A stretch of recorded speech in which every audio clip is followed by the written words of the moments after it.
Okay, hello everyone. My name is Nino Anisha Sophia. You can call me Teacher Shah.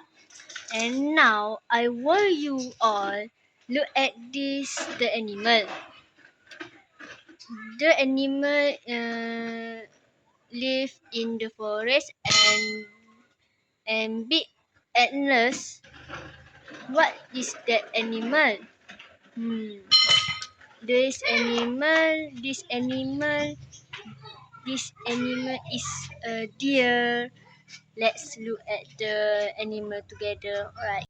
This is a deer. Deer eat food which is scale.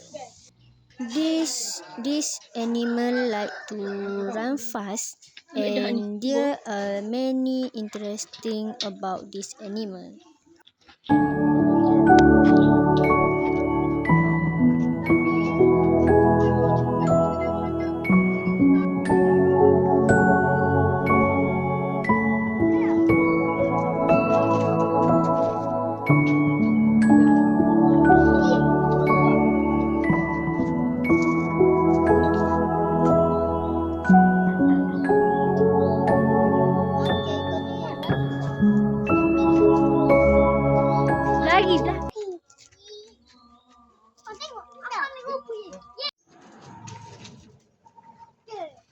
Lagi.